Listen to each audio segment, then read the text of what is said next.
To my channel the chemistry unspoken. जो आज का हमारा वीडियो का टॉपिक है वो है रिएक्शंस ऑफ कार्बोनाइल कंपाउंड्स। ठीक है, तो उससे पहले रिएक्शंस को डिस्कस करने से पहले हम रिएक्टिविटी ऑफ कार्बोनाइल कंपाउंड्स की बात कर लेते हैं कि हमारे पास जो कार्बोनाइल कंपाउंड्स हैं उनकी रिएक्टिविटी किस वजह से होती है। ठीक है,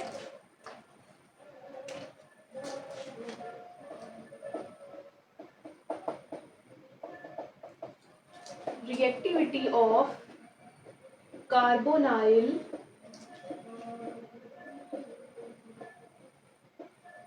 कंपाउंड्स। ठीक है, तो हमारे पास जो कार्बोनाइल कंपाउंड्स होते हैं ना, वो कौन से रिएक्शंस देते हैं? वो न्यूक्लियोफिलिक एडिशन रिएक्शंस देते हैं। ठीक है, यानी कि वो रिएक्शंस जिनमें न्यूक्लियोफाइल इन्वॉल्व होता है। ठीक है, और उसकी वजह से हमारे पास क्या हो रही होती है? एडिशन हो रही होती है किसी कंपाउंड की, कार्बोनाइल कंपाउंड के अंदर। ठीक है, तो इधर हमारे पास ना न्यूक्लियोफिलिक एडिशन रिएक्शन क्यों होते हैं? क्योंकि हमारे पास जो कार्बोनाइल ग्रुप है ना, उसके अंदर हमारे पास जो ऑक्सीजन होता है वो क्या है? Oxygen is electronegative. Oxygen electronegative है, जिसकी वजह से वो क्या करता है? वो अट्रैक्ट करता है इलेक्ट्रॉन्स को, एंड इट अट्रैक्ट्स इलेक्ट्रॉन्स। ठीक है, तो इसीलिए हमारा जो ऑक्सीजन है वो न्यूक्लियोफिलिक करैक्टर देता है हमारे कार्बोनाइल ग्रुप को। और हमारे पास जो कार्बन है वो क्या है? इलेक्ट्रोपॉजिटिव है। ठीक है, कार्बन इलेक्ट्रोपॉजिटिव है एंड इट लूजेस इलेक्ट्रॉन्स। वो क्या करती है? कार्बन क्या करती है? इलेक्ट्रॉन रेडिली लूज कर देती है।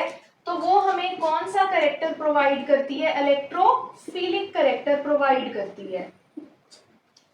ठीक है, तो हमारे पास ना क्या होता है कि हमारे पास अब जो कार्बोनाइल ग्रुप है उसकी वजह से हमारे पास जो कार्बोनाइल कंपाउंड है उसके अंदर न्यूक्लियोफिलिक करेक्टर भी आ गया, इलेक्ट्रोफिलिक करेक्टर भी आ गया। ठीक है, तो इसीलिए हमारे पास जो कार्बोनाइल कंपाउंड्स हैं वो इन दो करेक्टर्स होने की वजह से न्यूक्लियोफिलिक एडिशन रिएक्शंस देते हैं। ठीक है, तो ये हमारे पास ना थोड़ी सी रिएक्टिविटी के हवाले से बात आ गई कि हमारे पास जो कार्बोनाइल कंपाउंड्स हैं वो क्यों हमारे पास ना न्यूक्लियोफिलिक एडिशन रिएक्शंस देते हैं। ठीक है, नेक्स्ट हमारे पास पॉइंट आ जाता है। अब हमारे पास जो न्यूक्लियोफिलिक एडिशन रिएक्शंस हैं वो टू टाइप्स के हैं जो कार्बोनाइल कंपाउंड्स देते हैं। एक हमारे पास होते हैं बेस कैटालाइज्ड रिएक्शंस,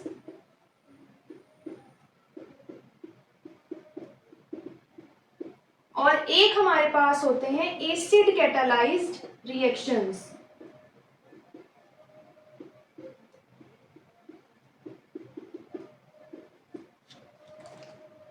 ठीक है, तो हमारे पास ना बेस कैटालाइज्ड जो रिएक्शंस होते हैं उनकी वजह से न्यूक्लियोफिलिक करेक्टर इंक्रीज होता है। ठीक है, और एसिड कैटालाइज्ड की वजह से इलेक्ट्रोफिलिक करेक्टर इंक्रीज होता है। ठीक है, तो हमने ना अब इन दोनों रिएक्शंस को डिस्कस करना है, एसिड कैटालाइज्ड वालों को भी और बेस कैटालाइज्ड वालों को भी।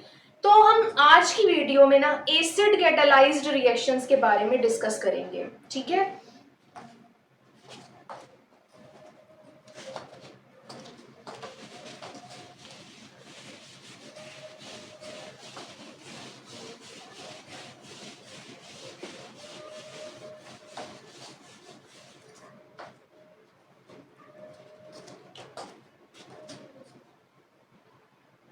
तो फर्स्ट ऑफ ऑल हमारे पास आ जाते हैं acid catalysed reactions.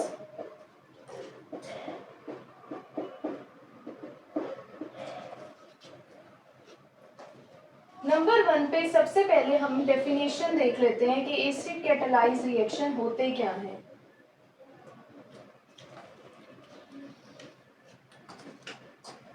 The type of reactions, the type of addition reactions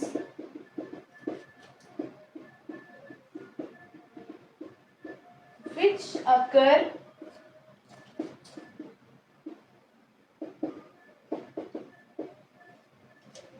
या हम इसको इस तरह लिख लेते हैं, the type of addition reactions in which the nucleophile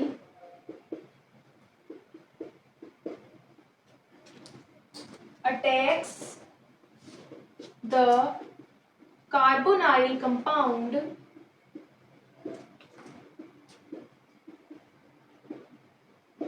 in the presence of an acid। ठीक है, यानी वो वाले रिएक्शंस जो कब होते हैं, जब एसिड प्रेजेंट हो। ठीक है, वो कौन होते हैं, एसिड कैटालाइज्ड रिएक्शंस, यानी कि इधर जो एसिड है वो एज अ कैटालिस्ट काम कर रहा होगा न्यूक्लियोफिलिक एडिशन करवाने के लिए। ठीक है, यानी जो एसिड है वो रिएक्शन को स्पीड अप कर रहा होगा। और हम ये भी कह सकते हैं कि एसिड की वजह से यहाँ रिएक्शन हो रहे हैं, इसीलिए हम इसे acid catalysed nucleophilic addition reactions कहते हैं या एसिड कैटालाइज्ड रिएक्शंस कहते हैं। ठीक है, अब हम देख लेते हैं जर्नल मैकेनिज्म कि एसिड कैटालाइज्ड रिएक्शंस जो होते हैं ना, उनका जर्नल मैकेनिज्म क्या है। तो एसिड कैटालाइज्ड रिएक्शन के ना 2 स्टेप्स हैं। तो स्टेप 1 में सबसे पहले क्या होता है, स्टेप 1 में हमारे पास the reagent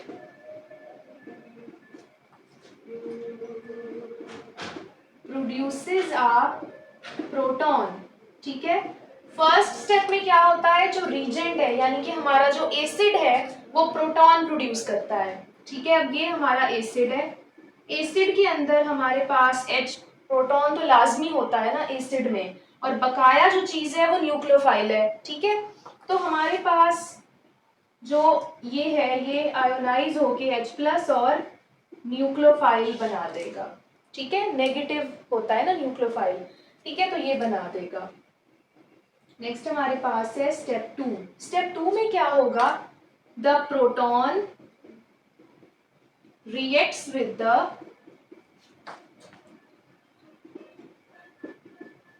electrophilic carbon of the electrophilic carbon atom of the carbonyl compound।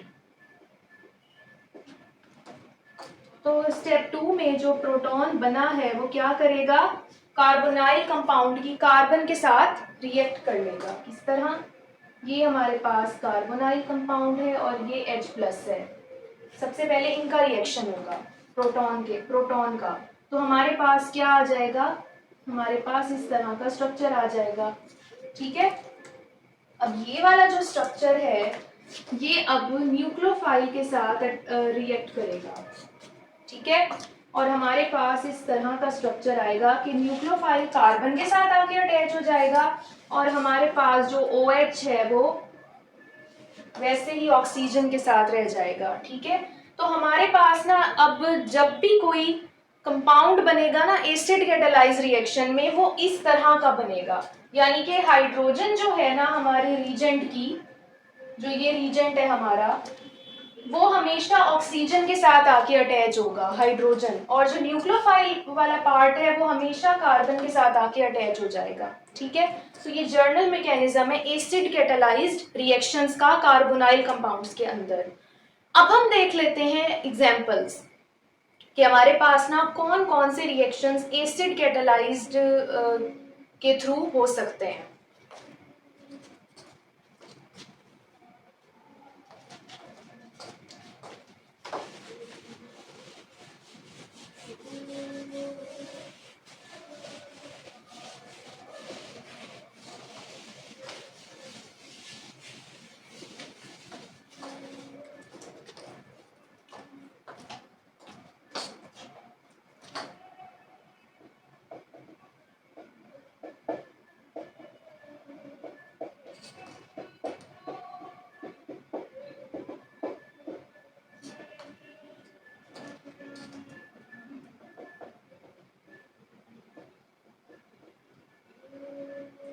Number 1 पे हमारे पास आ जाता है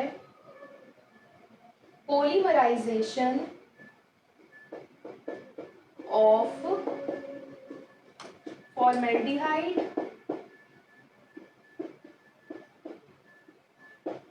एंड एसिटाल्डिहाइड। ठीक है, हमारे पास अब पॉलीमराइजेशन रिएक्शन फॉर्मेल्डिहाइड और एसिटाल्डिहाइड का हो अगर, तो हमारे पास जो फॉर्मेल्डिहाइड है वो क्या प्रोड्यूस करता है, मेटा फॉर्मेल्डिहाइड, और जो एसिटाल्डिहाइड है वो क्या प्रोड्यूस करता है, पैरा एसिटाल्डिहाइड। ठीक है, तो ये हमारे पास ना फॉर्मेल्डिहाइड है। ठीक है, हमने इसको पॉलीमराइज कराना है। ठीक है, उसके तो हमारे पास जब इसको हम थोड़ी सी हीट देंगे, या हम इधर लिखते नहीं है हीट, ठीक है, यानी हमने इसको पॉलीमराइज कराना है ना, तो पॉलीमराइजेशन में तो हम जो है कुछ भी नहीं, रिएक्टेंट यानी कैटलिस्ट हम कुछ भी नहीं यूज करते। तो हमारे पास इधर ना इस तरह का स्ट्रक्चर बनेगा यहाँ।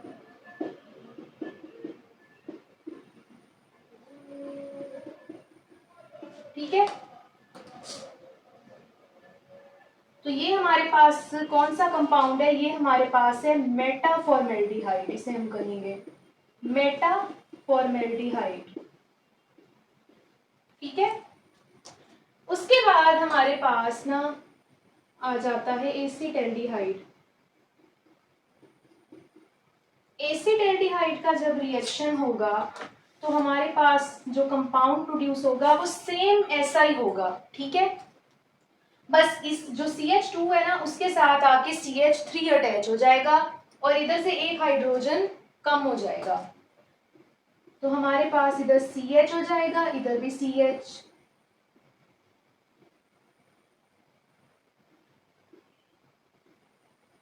और इधर हमारे पास आ जाएगा CH3 और CH3। तो हमारे पास अब ये जो कंपाउंड है वो है पैरा एसिटाल्डिहाइड। ठीक है, तो ये हमारे पास ना फॉर्मेल्डिहाइड और एसिटाल्डिहाइड की पॉलीमराइजेशन है। ठीक है, और हम इसको किसकी प्रेजेंस में करवा रहे हैं, हम इधर H+ लिख देते हैं। ठीक है, क्योंकि हम एसिड कैटालाइज रिएक्शन करा रहे हैं ना, तो हम इधर जो कैटालिस्ट यूज करेंगे वो हमारा एसिड ही होगा। ठीक है, और एसिड से हमें क्या मिलता है, प्रोटॉन मिलता है। ठीक है, तो ये हमारा फर्स्ट रिएक्शन हो गया। सेकंड हमारे पास जो रिएक्शन है वो है अल्कोहल का।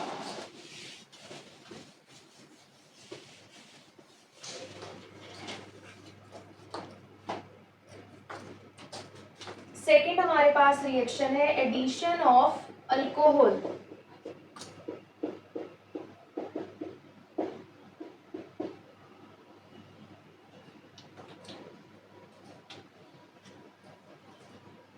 तो हमारे पास इधर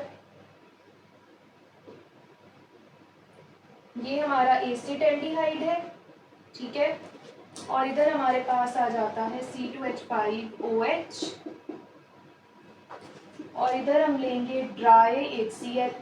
ठीक है, HCl भी क्या है, हमारा एसिड ही है ना, तो हमने HCl इधर ले लिया। तो हमारे पास जो प्रोडक्ट प्रोड्यूस होगी वो क्या होगी, ये तो हमारे पास वही जो सब्स्टिट्यूएंट्स इसके साथ अटैच थे, इधर हमारे पास जो है OC2H5 आ जाएगा, और इधर भी हमारे पास OC2H5 आ जाएगा, और साथ बनेगा वाटर। ठीक है, तो हमारे पास जब भी हम एडिशन ऑफ अल्कोहल का रिएक्शन करते हैं तो हमारे पास ना ये वाला कंपाउंड आता है और हमारे पास वाटर प्रोड्यूस होता है। ठीक है, हम जब भी एसिड कैटालाइज रिएक्शन देख रहे हैं ना, तो हमारे पास एसिड कैटालाइज रिएक्शन में ना प्रोडक्ट में लाजमी जो वाटर मॉलिक्यूल है ना वो लाजमी प्रोड्यूस होगा। ठीक है, नेक्स्ट हमारे पास जो थर्ड रिएक्शंस है ना वो है रिएक्शंस ऑफ अमोनिया डेरिवेटिव्स, यानी कि वो वाले कंपाउंड जो अमोनिया से बने हैं। ठीक है, अमोनिया डेरिवेटिव किसको कहते हैं, वो वाले कंपाउंड्स जो अमोनिया से बने हैं। ठीक है, तो उनके रिएक्शंस, तो इसमें हमारे पास ना फर्स्ट पे आ जाता है रिएक्शन विद हाइड्रोक्सिल अमाइन।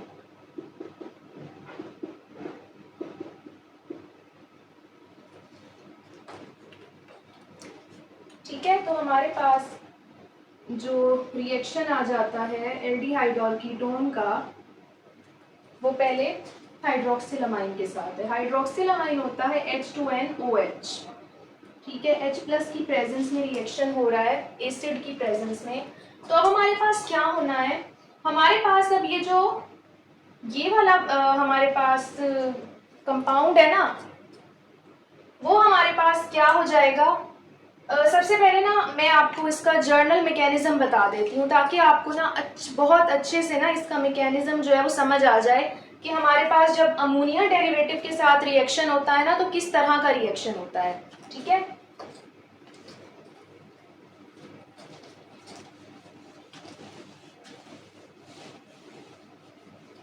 तो पहले ना हम इसका जर्नल एक मैकेनिज्म देख लेते हैं।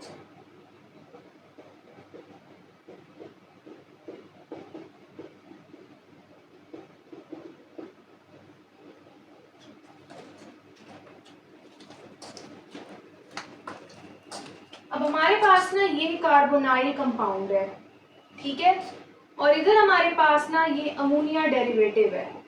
ठीक है, कोई भी अमोनिया डेरिवेटिव, अमोनिया, और ये जी जो है वो किसको शो कर रहा है कि कोई भी साथ ना कोई और चीज अटैच हो सकती है। अब हमारे पास इसका रिएक्शन हुआ H प्लस की प्रेजेंस में।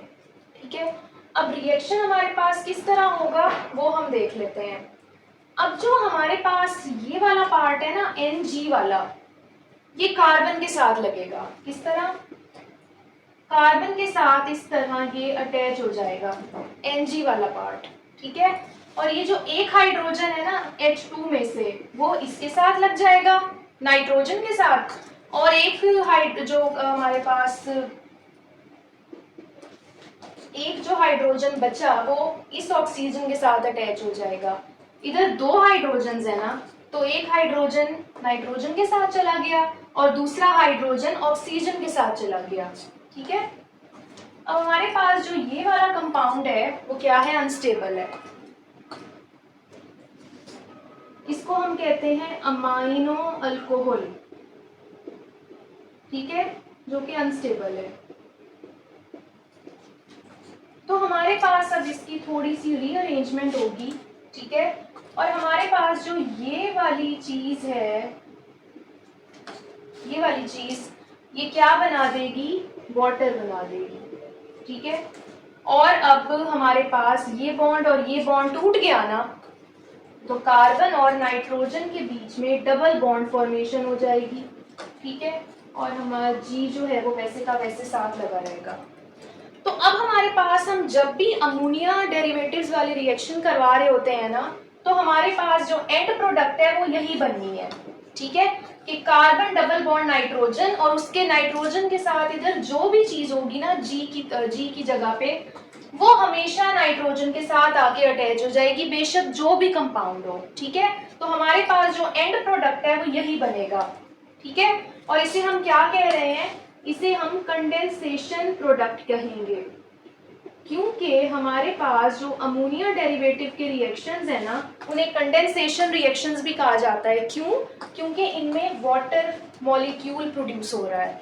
ठीक है, वाटर मॉलिक्यूल प्रोड्यूस होने के प्रोसेस को कंडेंसेशन कहते हैं ना, कि यहाँ वाटर बन रहा है, लिक्विड वाटर प्रोड्यूस हो रहा है। तो इस इधर हमारे पास प्रोडक्ट में वाटर बनता है, इसीलिए जो अमोनिया डेरिवेटिव्स के रिएक्शन है उन्हें कंडेंसेशन रिएक्शंस भी कहा जाता है, और उन्हें एडिशन एलिमिनेशन रिएक्शन भी कहा जाता है, कि एक प्रोडक्ट ऐड होके कार्बोनाइल कंपाउंड में एलिमिनेट कर रहा है एक दूसरी चीज को, और हमारे पास नया एक प्रोडक्ट बना रहा है। ठीक है, इधर वाटर रिमूव हो रहा है ना, एलिमिनेट हो रहा है, और ये वाला जो रीजेंट है वो ऐड हो रहा है। ठीक है, तो ये हमारे पास ना अमोनिया डेरिवेटिव के रिएक्शंस जो है ना उनका मैकेनिज्म है जर्नल।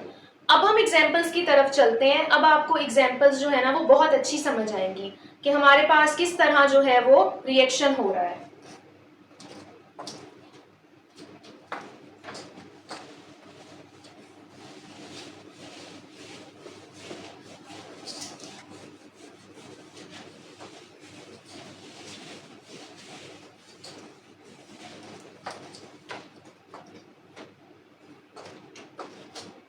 तो नंबर 1 पे हमारे पास है रिएक्शन विद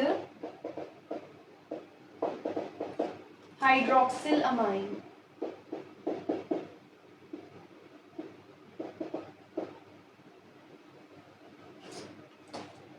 हाइड्रोक्सिल अमाइन के साथ रिएक्शन होगा अब एल्डिहाइड का, ठीक है, एसिड एल्डिहाइड है और हाइड्रोक्सिल अमाइन है H2NOH। अब आप देख रहे हो ये वही वाला कंपाउंड है H2N और G की जगह क्या लगा हुआ है, OH लगा हुआ है। तो हमारे पास अब H प्लस आ गया और हमारे पास जो एंड प्रोडक्ट बनना है वो कैसे बनना है, कार्बन नाइट्रोजन, ठीक है, और नाइट्रोजन के साथ जो भी चीज है वो इसके साथ आके अटैच हो जाएगी और इधर तो वैसे ही कार्बन के साथ दो सब्स्टिट्यूएंट पहले ही लगे हुए हैं, ठीक है, और ये जो H2 है वो क्या बना देगा, ऑक्सीजन के साथ मिलके वाटर बना देगा।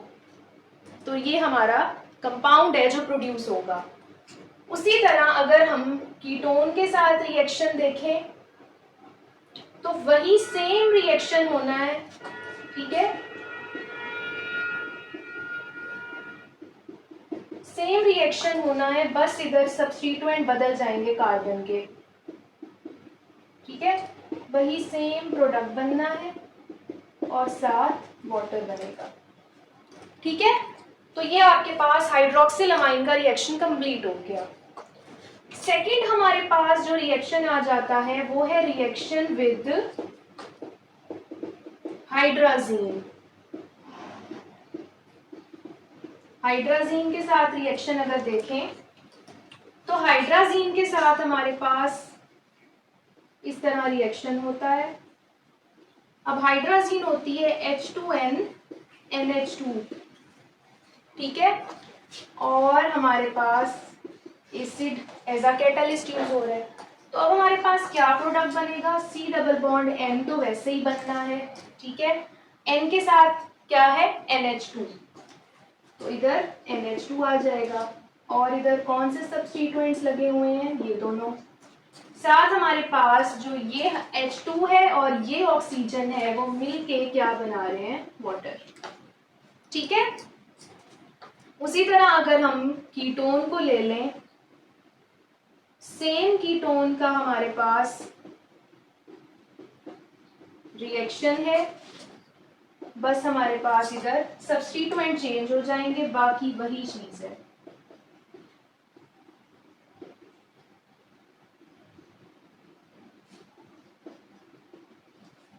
ठीक है।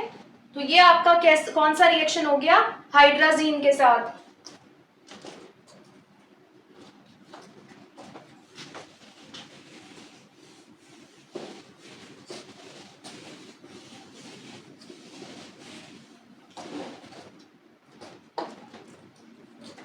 थर्ड हमारे पास रिएक्शन आ जाता है reaction with phenyl hydrazine. Phenyl hydrazine क्या है, यानी हाइड्राजीन ही है, जैसे हमने पीछे लिखा है H2N NH2, बस उसके साथ फिनाइल लग जाएगा यानी C6H5।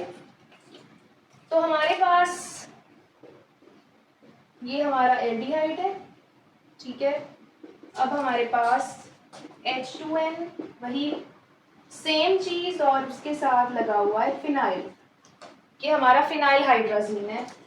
उसका जब रिएक्शन होगा तो क्या होगा, वही चीज दोबारा, ये चीज तो सेम ही रहनी है ना, बस N के साथ जो सब्स्टिट्यूएंट है वो बदल जाएगा, बल्कि इधर NH भी आना है, NHC6H5 है, ठीक है।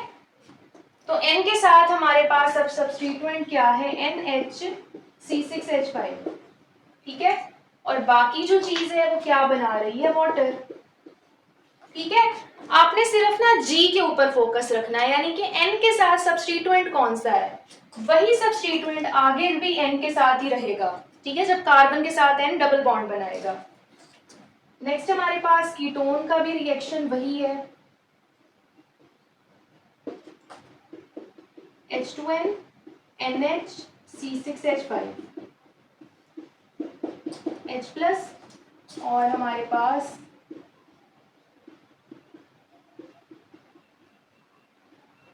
NHC6H5 प्लस वाटर, ठीक है। अब हमारे पास last but not the least हमारे पास जो रिएक्शन है वो क्या है, रिएक्शन विद 2,4 डाइनाइट्रोफिनाइल हाइड्राजीन, जिसे हम DNPH भी लिखते हैं। ठीक है, 2,4 DNPH के साथ रिएक्शन। तो यहां हमारे पास दोबारा से वही हमारा कंपाउंड है। ठीक है, उसके बाद अब 2,4 DNPH का स्ट्रक्चर क्या है, ये वाला 5 मेंबर्ड रिंग है। इधर हमारे पास ना NH लगा हुआ है और इधर वही H2N। ठीक है, एक नाइट्रो ग्रुप इधर अटैच है और एक नाइट्रो ग्रुप इधर अटैच है। ये क्या है, ये है हमारा 2,4 DNPH। ठीक है, इसका भी सेम रिएक्शन वैसा का वैसा ही है। तो इधर हमारे पास क्या होगा, C डबल बॉन्ड N तो लगना ही लगना है ना N के साथ। अब ये जो चीज है ये वाली H2 तो निकल जाएगा ना, ये H2, ये जो डबल N और H लगा हुआ है ना ये इसके साथ लगेगा। एक N तो लग गया था ना, 2 N है ना हमारे पास, तो एक N तो कार्बन के साथ लग गया, बाकी एक N बचा NH, तो वो इसके साथ लग जाएगा। और NH आगे किसके साथ जुड़ा हुआ है, 5 मेंबर्ड रिंग के साथ। ठीक है, तो ये हमारा कंपाउंड बन गया और साथ बन गया वाटर। उसी तरह अगर हमारे पास हम देखें तो ये हमारा कीटोन है और दोबारा से वही कंपाउंड है हमारा 2,4 DNPH।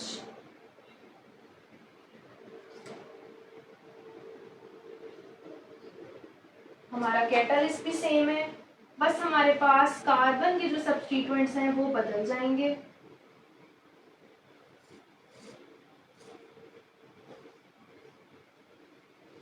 ठीक है, अब हमारे पास जो NO2 है ना उसकी भी थोड़ी सी पोजीशन इधर बस कीटोन में चेंज हो जाती है, बाकी वही रिएक्शन है। यानी NO2 जो है वो पहले उसने अपनी पोजीशन नहीं चेंज की नाइट्रो ग्रुप्स ने, लेकिन कीटोन के केस में ना नाइट्रो ग्रुप्स ने अपनी पोजीशन चेंज कर ली है प्रोडक्ट में आके।